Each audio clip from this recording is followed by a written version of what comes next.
Hi, I'm Cheryl Colorini, the Career Relations Manager in the Center for Career Development. And I'm Julie Lice, the Employer Services Specialist.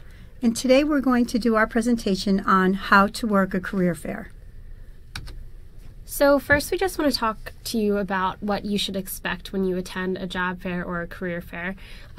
First and foremost, it's a really wonderful opportunity to meet with employers face-to-face. So whether you're looking for a full-time job or an internship for the summer or for the semester, this is a great way to go meet someone at an employer that you're really interested in working for, talk to them about opportunities they may have, and hand them your resume, maybe apply for the position on the spot.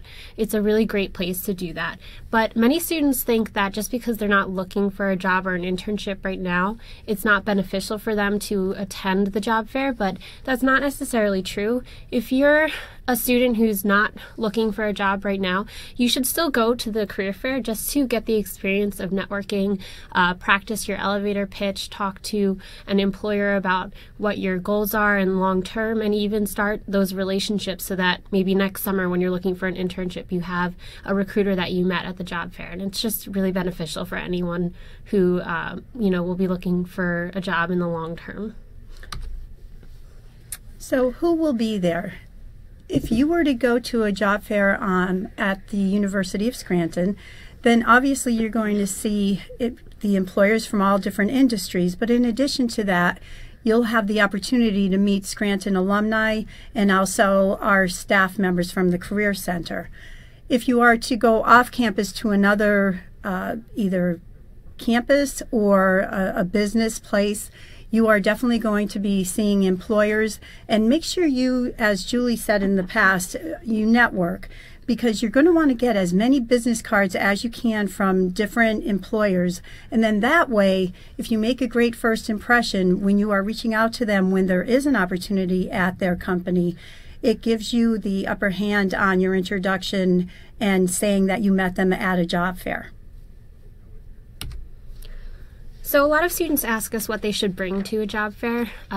First, you should have your updated resume on good quality paper. So not just copy paper, maybe go to the store and get some thick bound paper to hand out your resumes for. You should also think about getting a portfolio or a padfolio just to store your resumes. Maybe it has a pad of paper in there, a place to store a pen or a pencil. You never know when you're going to have to write something down, whether it's someone's email address, an application deadline, or just information that you get about a specific position. So you should definitely bring a pen and paper and store it in that portfolio just so you have somewhere to write things down. Before the career fair, so important is to research the companies that are attending. You're going to want to devise a plan for the day. The number one complaint from employers is that candidates simply didn't take the time to learn about the company and its opportunities in advance. The more you know about an organization and the types of positions they hire for, the better you will come across to the employer. And that's not hard. Just review a list of the companies attending the job fair and read their websites. If you don't have time to research them, you're going to want to make sure that you look at different advertisements that the company has out so that you have a better understanding of the feel for the company. Another important thing before the career fair is to attend Resumania or to make an appointment at our Career Center to see one of our career advisors to make sure that your resume is perfected. Another question we get a lot of the time from students is, what should I wear to the job fair? It's challenging for a lot of students to know what is professional, what's unprofessional, so we're just going to go over some ideas of professional dress.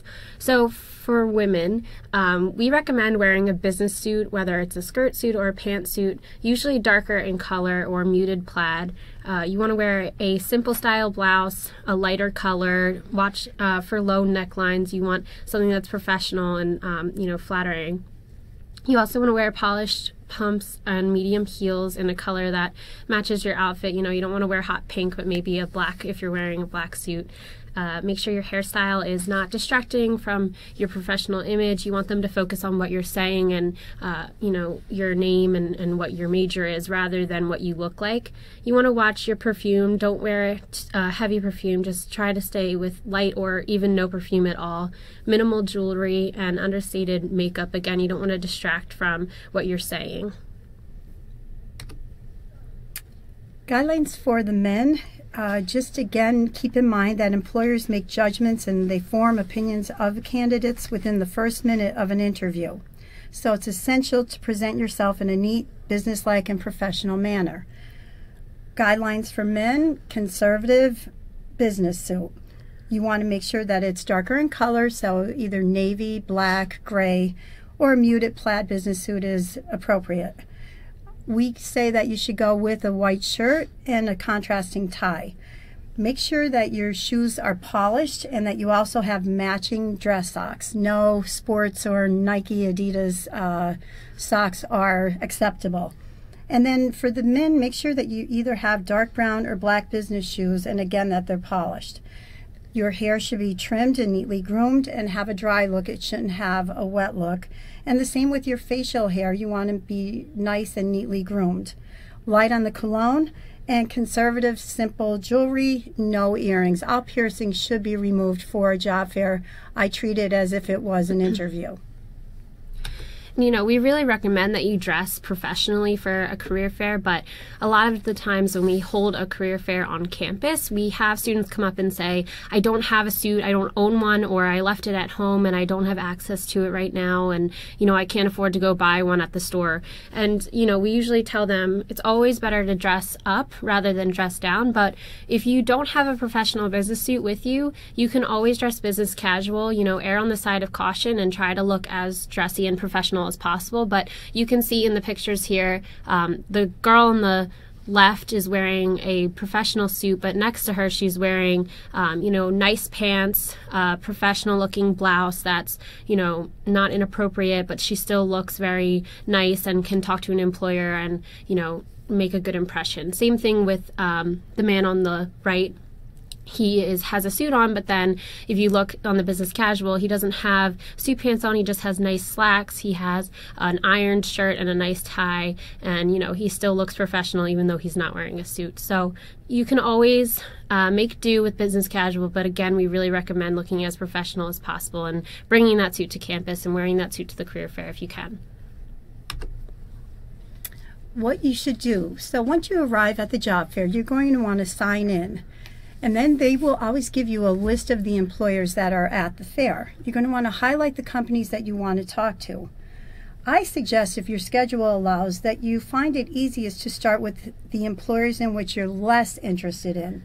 This will allow you to hone your approach and to be more confident when you approach the employers you're especially excited to meet with. Also, get in line to talk with your company representatives. When you get in line to talk to them, you're going to want to make sure that you listen to everyone around you. If you find yourself waiting in line to speak with an employer, make your time count. Listen to others' conversations, see how they're going, and then that will implement what you hear from the employer into your own exchange. Wait patiently, but use your time wisely. Don't let the employers are amazing, and they're able to focus on all the students waiting in line. They know that you're waiting. So make sure when you are waiting in line that you don't show that you are impatient or that you're having a hard time waiting there in order to talk to them. So one of the more intimidating parts of a job fair is that first introduction with an employer. What do you say when you go up and introduce yourself to them? Sometimes, you know, they'll shake your hand and introduce themselves first, but there's a way that you can create a 30-second introduction that you can practice ahead of time, know what you want to say, and feel prepared so that you can walk right up to them and introduce yourself. So you want to keep it to about 30 seconds. You want to talk about yourself, talk about your skills, interests you may have, any internship experience that you've had, and any long-term goals with your career. You want to be conversational but be professional, sound like yourself, but you want to make sure that you know what you're saying and you're not stumbling over all your words. So what you should say is the actual introduction would be, Introduce yourself and be prepared to give your career pitch. So a firm handshake is so important. Also really good eye contact. Extend your hand, say hello, state your name. You're going to want to say something like, "Hello, I'm Caitlin Jones. I'm a junior health administration major from Central New Jersey. After researching your company, I'm interested in learning more about the internship opportunities that you have to offer. Can you tell me a little more about your health administration internship?" Then this way the company knows that you have done your research on the company, that you know a little bit about the opportunities, and you're not randomly going up to them, shaking their hand and saying, "What kind of job do you have for me?" That's very important. Finally, we want to talk to you a little bit about what to do after the job fair. So you attend, you get all these business cards, you meet all these recruiters, and you did an awesome job. But you want to make sure that you follow up with those people that you spoke with. So take the time to send them a little thank you email. Say, "Thanks for taking the time to talk to me about your internship opportunities. I'm very interested." And, just thank them for everything that they've spoken to you about. And it'll help them to remember who you are, and it'll just make you stand out a little bit. So you want to make sure that you're thanking them for their time. This is an important part of networking, the follow-up part, just because you're forming a relationship with this recruiter. You're not just meeting them one time and talking to them one time, especially if you're applying for an internship or a job. This is going to be a relationship long-term. So you speak to them at the career fair, you send them a thank you, and then later on you email them about that internship that you're applying for, about that job that you're applying for, and it's going to be a back and forth kind of conversation with them over a period of time, and that will help you with that relationship part of networking. One thing I would like to add there is when you are asking the different businesses for their business cards, what I like to suggest to students is take a little note on the business card immediately after you're leaving them. Then that way you are able to formulate a better email or follow-up so that when you want to reach out to them again and thank them, you have something that you remember, because it can be overwhelming. There are going to be a lot of different businesses there, and you may not remember particularly which specific item you spoke to that employer about. So if you could keep in mind to write a little note on the back of their business card, that's very helpful when you are following up. Lastly, remember, for these different job fairs that you are going to attend, to treat it like an interview, and remember that you do not get a second chance to make a first impression. You can contact the Career Center at 570-941-7640 or email us at careers@scranton.edu if we can help you with your search for different job opportunities at a career fair. Thank you.